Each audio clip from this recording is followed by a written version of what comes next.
Yan, magandang hapon po sa bawat isa. Magandang hapon po. Isang malamig na hapon. Amen po.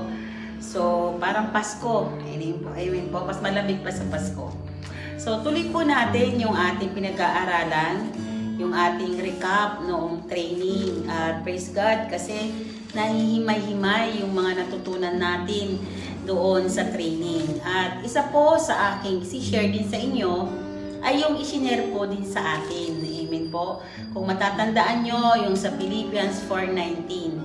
Alam nyo po, super nakaka-bless po nung discuss ng ating senior pastor, ang Philippians 4:19. Yung pala yung ibig sabihin nun. Ano po ba yung ibig sabihin ng Philippians 4:19? So, alam ko po, ang bawat isa sa atin ay alam yung ibig sabihin ng Philippians 4:19 o baka memorize pa natin. Pero, tignan po natin, basahin po natin ulit ang Philippians 4:19. Ang sabi niya po, at buhat sa hindi maubos-ubos na kayamanan ng Diyos, ibibigay niya ang lahat ng inyong kailangan sa pamamagitan ni Kristo. Amen po, ano pong ibig sabihin nito? Sabi niya po, ang pagpapala ay buhat sa hindi maubos-ubos na kayamanan ng Diyos. Ang pagpapala po na ibinibigay ng Diyos sa atin ay doon sa kalangitan na hindi maubos-ubos na kayamanan, yung pong blessing. Pag blessing po, ang lagi po nating iniisip usually ay financial. Pero ito po ay pwedeng ibigay o ibuhos ng Diyos sa atin. Amen po? Bakit kasi hindi po laging pera ang pangangailangan natin bago po maibigay ng Diyos? Yung sabi niyang hindi maubos-ubos ang kayamanan. Amen po? Ng blessing ng Diyos na ibibigay sa atin sa lahat ng pangangailangan natin sa pamamagitan ni Kristo. Ang nakalagay po doon, lahat ng pangangailangan natin, hindi lamang po financial. Amen po? So sabi niya, nagpo-provide ang Diyos na gagamitin or ibibigay ng Diyos yung katalinuhan or wisdom para makuha mo yung Philippians 4:19. Ang nakalagay lang po doon ay lahat ng ating pangangailangan. So yung karunungan para makuha natin, amen, ay kailangan alam mo kung paano ito nakukunin. Kaya nga po, ang kayamanan na hindi maubos-ubos, paano at ano ang ating gagamitin para makuha natin yung Philippians 4:19. At isa po ito sa didiscuss, amen, doon sa tinuro sa atin doon sa training. Ang sabi niya po, kailangan ayon pa din sa instructions at pamamaraan ng Diyos para makuha po natin yung blessing, yung financial, yung kagalingan, at yung iba pa na pangangailangan natin. Amen po, ano pong gagawin natin? Dahil sabi ng Diyos, ibibigay niya ang lahat ng inyong pangangailangan sa pamamagitan ni Kristo. Wala pong limit. Unlimited po yung sinabi ng Panginoon dito sa Philippians 4:19. Lahat ng inyong pangangailangan sa pamamagitan ni Kristo. Hindi mo makukuha ang God-given solution. Ulitin ko po. Hindi mo makukuha ang God-given solution kung hindi nasasagot ang problema mo. Diba? So sabi niya, God-given solution. Ano ba yung solusyon para makuha mo yung Philippians 4:19 na sinabi ng Panginoon dito, yung pangako niya? Sabi niya po sa Matthew 7:7, at alam nyo, mas memorize po ninyo, ang sabi niya po sa English, ask and it shall given you, seek and ye shall find, knock and it shall be open unto you. So, yung una pong sinabi dito, para makuha mo yung Philippians 4:19 ay ask. No? Ask, and it shall given you. Sabi niya, manghingi ka, hingiin mo. I mean, hingiin natin. Sabihin mo sa Diyos yung kailangan mo at ibibigay niya. Open your heart and mouth para sabihin sa Diyos yung pangangailangan mo. Para may dahilan ang Diyos na bigyan po tayo. Open mo yung puso mo sa Diyos. Ano ba yung gusto mo? Yun ang tanong ng Diyos, ano ba yung gusto mo para makuha mo yung Philippians 4:19? Amen po? So needs natin na i-open sa Diyos. Sabihin mo, humingi ka. Diba? Hindi ka kasi humihingi kaya walang naibibigay. Ano po yung pangalawa? Ang sabi niya po, seek. Ano po yung ibig sabihin ng seek? Hanapin. Amen po, hanapin mo para ito ay matagpuan mo. Kung hindi ka maghahanap, hindi tayo maghahanap, wala tayong matatagpuan.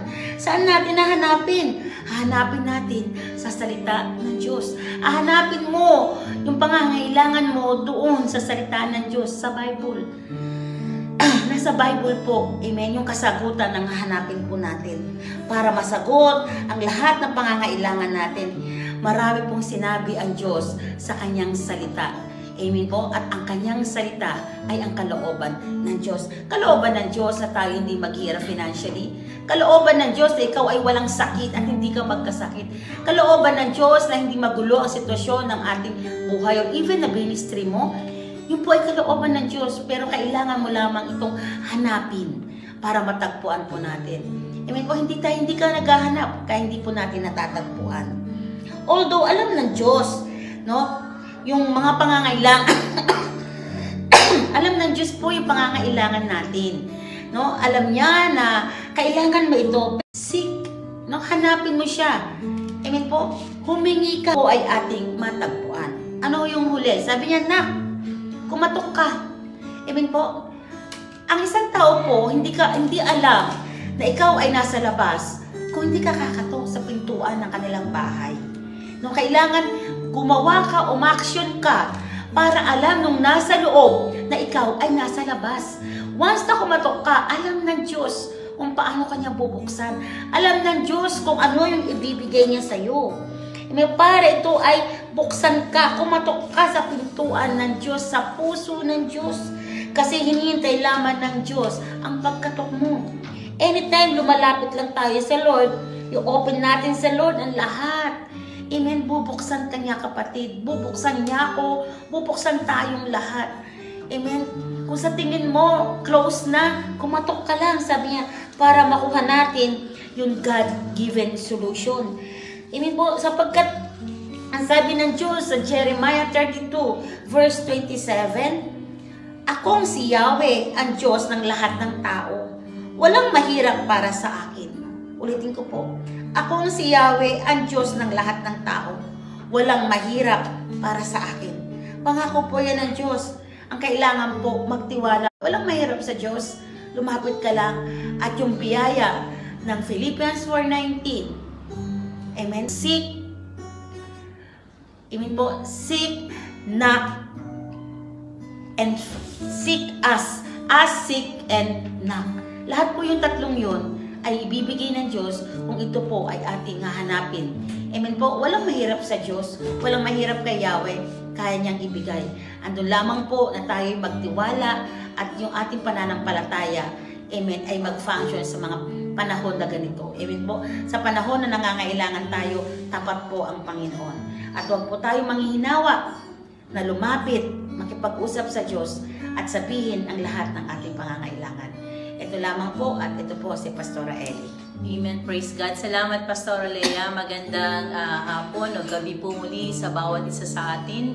At ngayon po dito sa Rema ay patuloy po tayong nagsasama-sama para po sa pagpupuri at pananalangin. Napakabuti po ng Diyos dahil isa ito sa ginawa niya sa atin. At isang buong linggo po muli na tayo ay nagkaroon ng feedback po doon sa training natin. At tunay nga na ang training ay ginawa ng Diyos sa atin dahil napakarami po nating natutunan doon.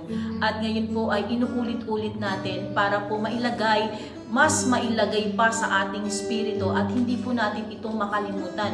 And until now po ay pinapaalala sa atin ang ating pong mga napag-aralan doon po sa training. At ngayon po ay nasa field po tayo, ating pa pong inaalala. At ngayon nga po, nandito po tayo sa prayer meeting po natin. At naalala ko po na isa sa mga naituro po sa atin doon ng ating Senior Pastor Boy ay ang Diyos ay nakatira po sa pagpupuri. Ano po? Ngayon po, nagsasama-sama tayong pagpurihin ang Panginoon at manalangin. Nasaan ba ang Diyos? Nakikita mo ba ang Diyos? Nasa paligid mo ba ang Diyos? Nasa tabi mo ba? Nasa unahan mo? Nasa likuran mo? Nasa taas mo? Nasaan ang Panginoon? Sabi niya po rito, ang Panginoong Diyos ay lumalabas, sabi ng ating Senior Pastor, amin po, at sinabi rin po ng Biblia na ang Diyos, amin po, ay lumalabas sa pagpupuri ng kanyang mga anak. Amen ko. Amen po. Dahil siya po ay nakatira sa mga pagpupuri ng kanyang mga anak. Ang sabi po dito sa 2 Chronicles chapter 20 verse 21, matapos niyang paalalahanan ng mga tao, pumili siya ng mga mang-aawit na magpupuri kay Yahweh dahil sa kanyang kahanga-hangang kabanalan. Ang mga ito'y inilagay niya sa unahan ng hukbo at habang daay umaawit. Magpasalamat kayo kay Yahweh sapagkat ang kanyang pag-ibig ay walang hanggan. Si Josaphat po ay pumili ng mga awit, at ito ay ang inilagay niya doon sa unahan. Ito ay inilagay niya doon sa harapan, dahil nakikita po niya na kailangan ng may magpupuri sa ating Panginoon dahil lalabas ang anointing ng Panginoon sa magitan po ng pagpupuri. Ginagamit po niya ang pagpupuri, amen po, natin upang makita natin ang Panginoon sa buhay po natin. Sabi niya po sa Psalms chapter 22 verse 3, God inhabits the praises of His people. Amen po. Nandoon ang pagpupuri ng kanyang mga anak. Gagamitin ang pagpupuri po natin para lumabas ang anointing. At ang anointing ay binibigay sa atin dito po, lalo na sa Rema. At alam niyo po ba na sinabi po ng ating Senior Pastor na ating aalalahanin muli ngayon na ang anointing na pinalalabas mo sa iyong pagpupuri ay nakaka-break ng bondage. Yung nag-aalipin sa atin. Kaya nga every camp gustong-gusto natin na umatin. Amen po. Dahil ang anointing na nailalabas natin, lalo na pagsama-sama tayo nagpupuri, amen po, ay nakaka-break ng bondage. Sabi niya, si Benihin ay yung tanikala, pero sa atin po, pag lumabas na ang anointing, nakakalabas, nakakapaggamot, nakakatanggal ng pagkaalipin. Amen po. Pagkaalipin sa pinansyal, alipin sa bisyo, alipin sa sakit. Amen po. Alipin sa attitude natin, alipin sa ugali. Nakakapagtanggal po, nakaka-break ng bondage sa atin ang anointing na natatanggap natin dito sa Rema. Kaya nga po, ang buhay po natin ay patuloy natin pinapaalala sa atin ngayon na mayroong pagpupuri sa Panginoon, at yung pinili ni Josaphat na inilagay sa unahan ay kinakailangan ito ay mayroong tunay na in love sa Panginoon. Pag nagpupuri tayo sa Panginoon, binibigay natin na ilalabas natin yung emosyon natin sa Kanya. At itong emosyon na ito ay yung pag-ibig natin sa Panginoon. Ang pagpupuri sa Diyos ay nararamdaman natin ang Kanyang yakap. Amen po. At yung Kanyang pag-ibig. Kaya nga pumili si Josaphat ng tunay na banal o may kabanalan sa pagpupuri. Amen po. Nag-advise sa atin ng Senior Pastor Boy noon na pumili tayo ng mga mang-aawit na ilagay natin sa unahan. Pero ito, ang mga mang-aawit ay siya po ay prayerful. Amen po. Siya po ay madaling mapuspos. Siya po ay dedicated. Siya po ay consecrated. Itinalaga niya yung kanyang buhay sa Panginoon nang mayroong pagpupuri sa kanyang buhay. Amen po. Kaya nga po, nawa piliin natin, na tayo ay makasama sa unahan, sa harapan, na makapagpuri sa ating Panginoon na siyang nagbibigay o nagpapalabas ng anointing at nagpaparamdam ng tunay na pag-ibig ng Panginoon, at ito ay makaka-break ng bondage sa ating simbahan, ang anointing na ipinalabas mo sa pagpupuri mo.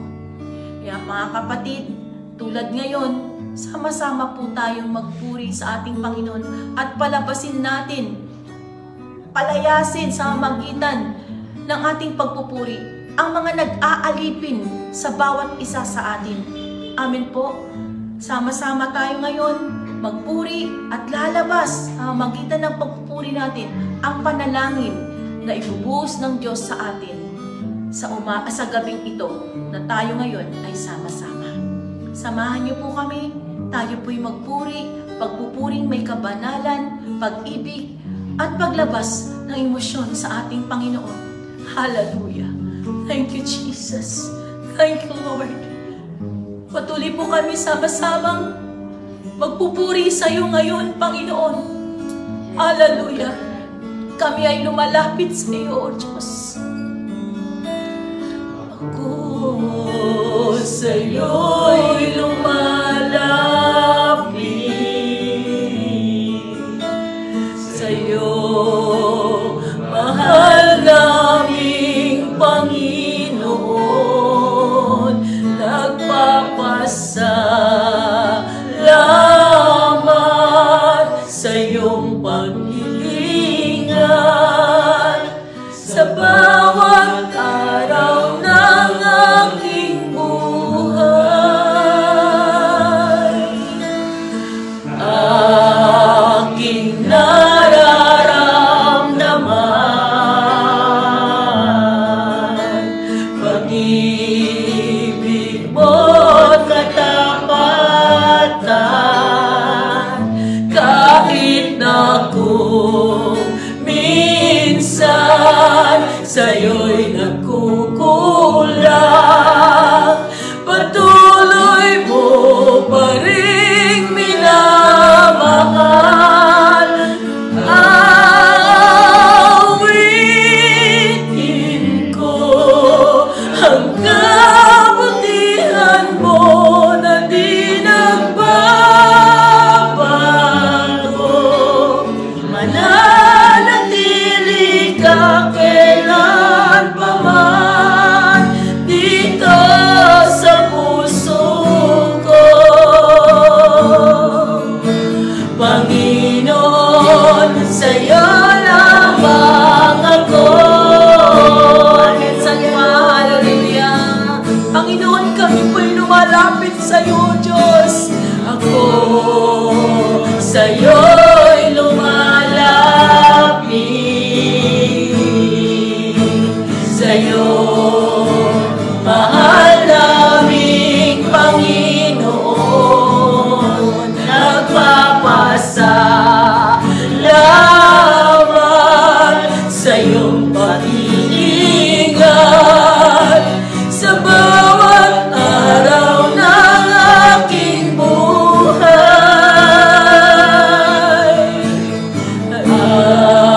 Aking nararamdaman, hallelujah, pag-ibig mo't katapatan, kahit na kung minsan sa'yo'y nagkukulang, patuloy mo pa ring minamahal.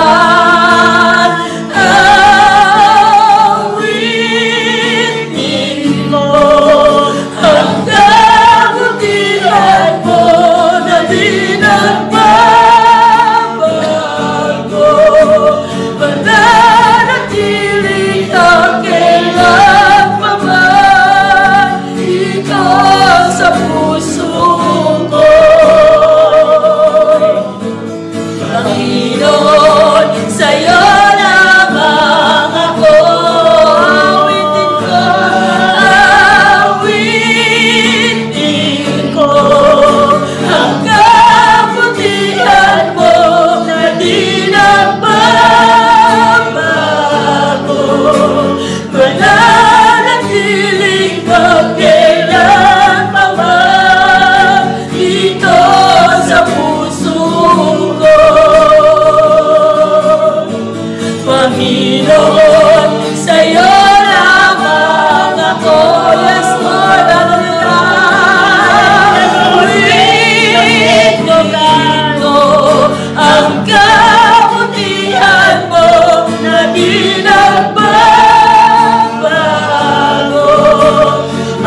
Panginoon, sa'yo lamang ako. Glorify your name, Lord. Panginoon, sa'yo lamang ako. Hallelujah. Purihin ka, Panginoon. Mananatili po kami, O Diyos. Mananatili kayo dito sa puso namin, Panginoon. Ang mga papuring ito, O Diyos. So good. Ay, Panginoon, na nagbibigay, O Diyos, hallelujah, ng papuri. Kumasama sa amin, Panginoon. Ang iyong kapangyarihan ang patuloy na dumaloy, Father God. Sa amin pong pagsasama-sama na panalangin ngayon, O Diyos, dito sa Rema. Patuloy po kaming dumudulog at itinataas namin sa iyo ang aming pong bansang Pilipinas. Maraming salamat, Panginoon, O Diyos, na tunay nga sinabi mo, ipanalangin namin ang aming mga namumuno sa amin, O Diyos. Lord, kailangan nila ng panalangin namin, O God. Kaya po tinataas namin sa iyo ang aming Presidente Marcos, O Lord God, hanggang sa pinakamababa po niyang kasamahan, Panginoon, na may katungkulan dito sa bansang Pilipinas, ang gobyernong hinahawakan nila, O God. Tinataas po namin sila, O Diyos. Sa bawat gagawin po nila, Panginoon, pakialaman po ninyo, O Diyos. Samahan niyo po sila, Panginoon God. At hayaan niyo, Panginoon, O Diyos, na gamitin namin ang kapangyarihan na binigay niyo sa amin, O Diyos, na wasakin ang lahat na nakakasira dito sa bansang Pilipinas sa pangalan ni Jesus. Kayo na espiritu ng false religion, doctrine, katigasan ng puso, kawalan ng pananampalataya, kayo na mga kasalanan sa pangalan ni Jesus ay binawasak namin Sa pangalan in Jesus' name. At Lord, sa pangalan ni Jesus, nagpapakawala po kami ng salvation, O Lord God. Yes, so good. Magpapakawala kami ng shame and repentance, Lord. Yung pagpapakumbaba, yung paglapit sa iyo, yung pag-amin sa iyo, Panginoon, sa aming mga kasalanan, O Diyos. Dahil sinabi mo, if my people shall humble themselves and pray, hallelujah, and pray, sabi mo, Panginoon, and turn their wickedness, hallelujah, and then I will heal their land. Lord, maraming salamat po, Panginoon, dahil aabutin mo ang bansang Pilipinas para sa kaligtasan na tunay nga sa Jesus lamang, Panginoon. Kay Jesus lamang matatagpuan ang kaligtasan, Panginoon. So I declare salvation right now, O God, sa bansang Pilipinas, Panginoon. At patuloy din namin winawasak ang kawalan, kasalatan sa pangalan ni Jesus. Ang kahirapan, ang kagipitan, sa pangalan ni Jesus ay winawasak namin. Ang pagtaas ng mga bilihin sa pangalan ni Jesus ay winawasak namin in Jesus' name. Hallelujah. At patuloy namin pinakakawala ng prosperity, Panginoon. Patuloy namin pinakakawala ng abundant blessing mo, O Lord God. Patuloy namin pinapakawalan ang Panginoon, patuloy na pagdaloy, Panginoon, ng maayos, Panginoon, na pinansyal, Panginoon, sa bansang Pilipinas, O God. Hallelujah. At salamat po, Panginoon, sa kaluwagan, kaginhawaan, Panginoon, sa pinansyal, Panginoon, ng bansang Pilipinas. O Lord, binawasak namin mga korupsyon sa pangalan ni Jesus sa bansang Pilipinas, na siya mga pandaraya sa pangalan ni Jesus. At Lord, nagpapakawala kami ng katapatan, Panginoon, upang ang aming bansang Pilipinas, Panginoon, ay dumaloy, Father God, ang pagdaloy ng pagpapala, Panginoon, financially, O Lord God. At patuloy din namin winawasak ang mga klase ng sakit at karamdaman sa pangalan ni Jesus. Anumang klase ng mga viruses na siyang kumakalat sa bansang Pilipinas, sa pangalan ni Jesus ay lumayas kayo sa pangalan ni Jesus. Espiritu ng mga trahedya, lindol, sa pangalan ni Jesus, bagyo, na mga binabalak nyo na siyang makakasira sa bansang Pilipinas, ay sinusuway namin ito. Nagamos namin kayo, hindi namin kayo tinatanggap, pinapalayas namin kayo sa pangalan ni Jesus. At nagpapakawala kami, Panginoon, ng protection mo, Panginoon, sa bansang Pilipinas, O God. At patuloy, Panginoon, nagpapakawala kami, Panginoon, ng covering blood of your Son, Jesus Christ, O God. Hallelujah, sa bansang Pilipinas, Panginoon. At maraming salamat sa kagalingan, Panginoon, kalusugan ng mga mamayan, Panginoon, sa bansang Pilipinas, O God. At gayon din, Panginoon, itinataas po namin, O God, winawasak ang mga illegal gambling sa pangalan ni Jesus. Bisyo, sugal, droga, sa pangalan ni Jesus. Alak, sigarilyos, lumayas kayo sa pangalan ni Jesus. At patuloy pinakakawalan, Panginoon, hallelujah, ang kabanalan, Panginoon, ang paghanap sa iyo, O Diyos. Makita nila tunay nga ang, hallelujah, ang iyong mga salita, ang mangunat, mangusap, may spread sa bansang Pilipinas, Panginoon, ma-share sa bansang Pilipinas, sa pangalan po na iyong anak na si Jesus, O God. Salamat po, Ama, at po aming samot na langit. Gayon din po, O Diyos, tinataas po namin sa iyo, O God, ang everyday, O Lord God, Bible study namin, Panginoon, sa Rema Philippines, O God. Maraming salamat sa aming mga kapastoran na nagbibigay, O God, ng iyong mensahe, O God, na tunay nga nakakapag-encourage, Panginoon, nakaka-lift up, O God, hallelujah, ng spiritual ng bawat isa, nakakapagpalakas, Panginoon, physically, O Lord God, hallelujah. Salamat sa mga message na yan, O Lord God, everyday, O God. I-bless mo rin po, Panginoon, O Diyos, hallelujah, mga kapastoran namin, Panginoon, na nagsishare nito, O God, at gayon din ang kanilang buong pamilya, ang kanilang ministeryo, Panginoon. Bless them, O Lord, at ingatan niyo sila patuloy, O Diyos, sa pangalan po na yung anak ni Jesus, O God. At more revelation pa, Panginoon, na aming maririnig, Panginoon, every 4 o'clock, Panginoon, na aming Bible study sa Rema Philippines. Salamat po, Ama, sa pangalan ni Jesus. Lord, gayon din, Father God, tinataas po namin ang mga kapatiran namin na sa abroad, Panginoon, O Diyos, tunay nga, they are your ambassador, O Lord God, daladala nila si Jesus, Panginoon, na nakilala nila, O Diyos. Ingatan niyo po sila, Panginoon, at tunay nga maihayag ang iyong salita, O Lord God, saan man sila naroroon, Panginoon. Ingatan niyo sila at sampu ng kanilang mga pamilya na iniwanan dito sa Pilipinas, Father God. At makita ang buhay nila, Panginoon, O Diyos, na asin at ilaw ng sanglibutang ito, O Diyos. Maraming salamat po, Ama. Pinupuri ka na yung pinapasalamatan sa buhay nila sa pangalan ni Jesus, Lord. Gayon din, Panginoon, sa mga under constructions po namin, O God. Hallelujah, na mga bubuksan pa, Lord, patuloy niyo pong ilagay sa aming spirito, Panginoon, buksan ang aming mga spiritual eyes, spiritual ears, O Lord God, marinig namin, Panginoon, kung saan po niyo kami dako dadalhin, O Diyos.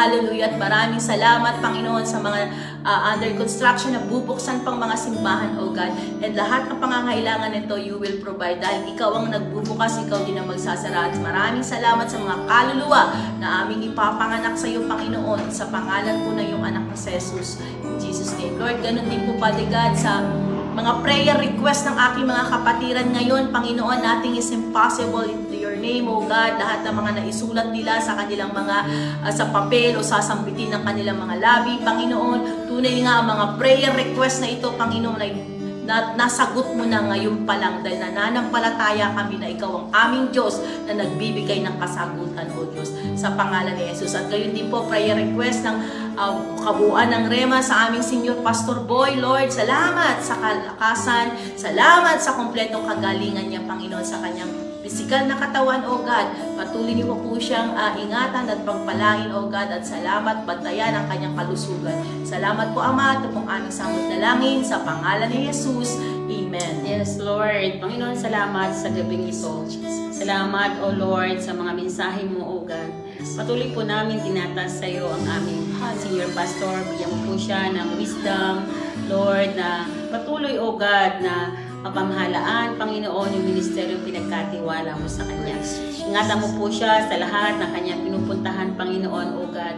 Ang pag-iingat na nagmumula sa iyo at ang kalakasan ng kanyang pisikal na katawan, O God. Ganun din po, Lord, tinataas namin kanyang mga mahal sa buhay, kanyang mga kapatid, O God. Ang pag-iingat na nagmumula sa iyo, Panginoon. Lord, ganun din po, dalangin namin sa iyo ang aming mga leaders, O God. Lord, patuloy mo na hayaan mo, Panginoon, na ikaw ang laging manguna sa mga decision making, Panginoon, ng aming mga leaders. Lord, ibigay mo sa puso ng bawat leaders, O God, yung burden, Panginoon, O God, sa mga pinagkatiwala mo. Pinagkatiwala mong ministeryo, Panginoon, sa buhay ng bawat isa, Lord, sa aming mga leaders. Lord, ibigay mo yung puso na mapagpakumbaba, pusong maunawain, Lord, ang siyang ibigay mo, Panginoon, sa mga leaders namin. Patuloy mo kami pagbuklodin ng isang pananampalataya, Panginoon, ng isang paniniwala, Lord. Lord, ikaw siyang laging manguna sa mga leaders namin sa lahat ng mga desisyon, O God. Sa bawat burden, Panginoon, sa ministeryo binigay mo, Panginoon, dito sa Rema Evangelistic Church International. Lord, nagpapakawala rin ako ng pag-ibig, Panginoon, sa bawat leaders, O God. Patuloy mong ibigay, Panginoon, yung pag-ibig, O God, sa bawat isa.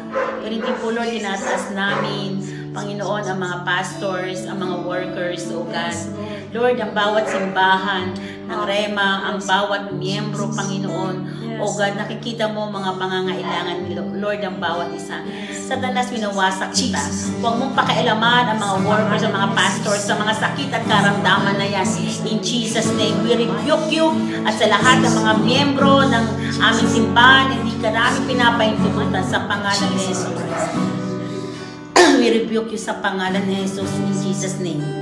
At Lord, nagpapakawala ako, Panginoon, O God, Lord, ng kalakasan na nagmumula sa iyo sa aming mga pastors, sa mga workers, sa mga bawat miyembro at outreach, Panginoon. Lord, salamat sa pisikal na malakas na pangangatawan, Panginoon. At Lord, higit sa lahat, ibigay mo, Panginoon, yung mga pangangailangan. Nakikita mo yung buhay ng bawat isa, Panginoon.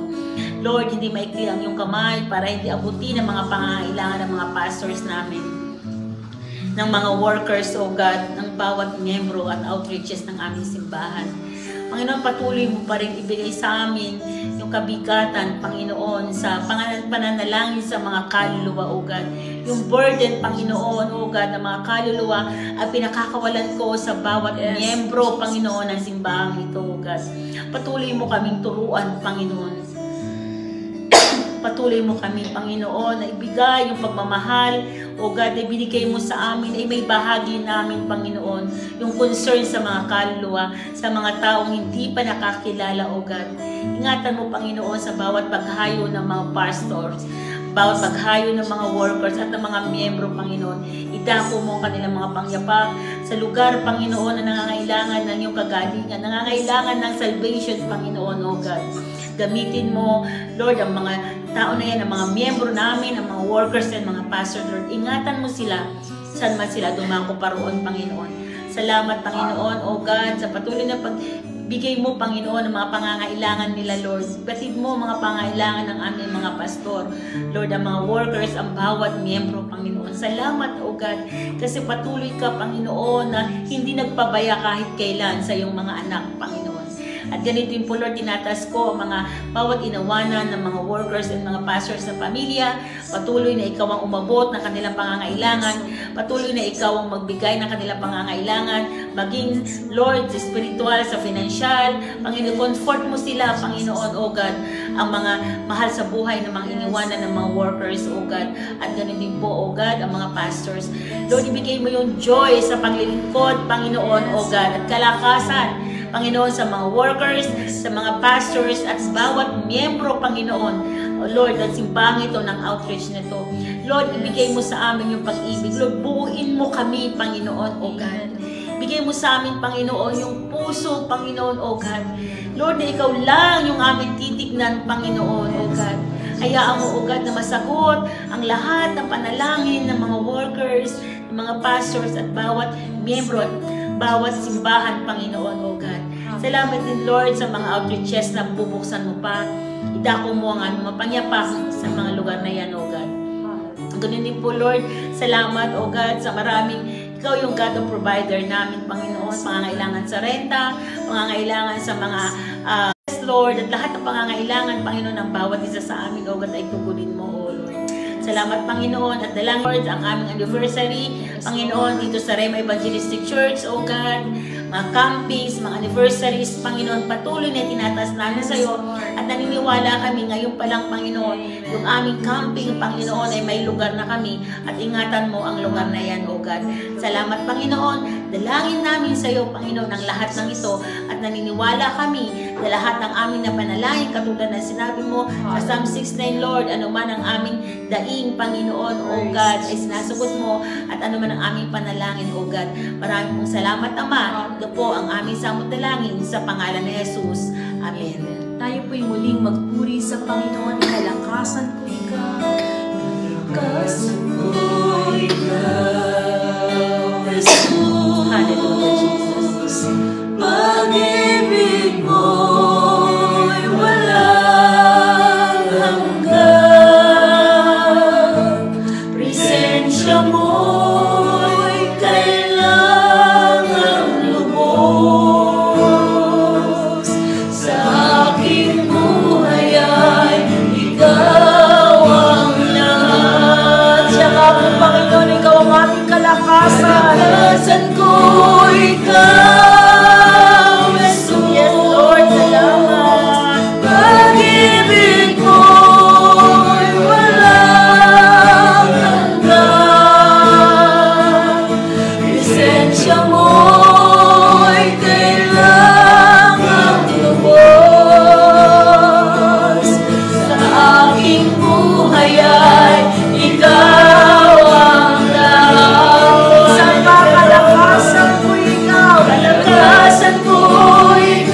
aking buhay at ikaw ang lahat.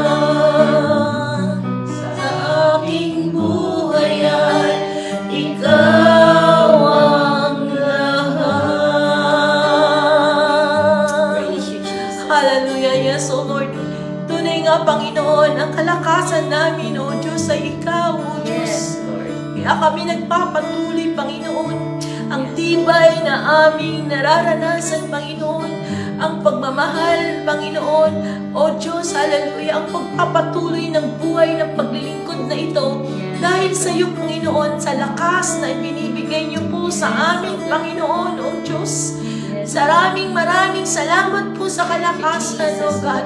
Kaya nga po, patuloy po kaming susunod, dudulog, magpupuri Yes, sa iyo, Lord. Panginoon, Yes, Lord. sa naisin niyo po sa bawat isa sa amin. Yes, okay. Kaya maraming salamat po, nawa po, magawa po namin, masunod namin ang perpektong kalooban mo para po sa amin at dito po sa Rema Evangelistic Church International. Salamat po, Ama, lahat po ng aming ng panalangin, ngayon pa lang ay pinasasalamatan na po namin, inaangkin ang kasagutan. Salamat po, Ama, ito pong aming samot dalangin sa pangalan po ng iyong anak na si Jesus. Ang lahat po ng anak ng Diyos na pinagpala ay magsabi ng Amen. Praise the Yan Lord. po. Magandang gabi po and God bless po. Salamat po. God bless po sa bawat isa.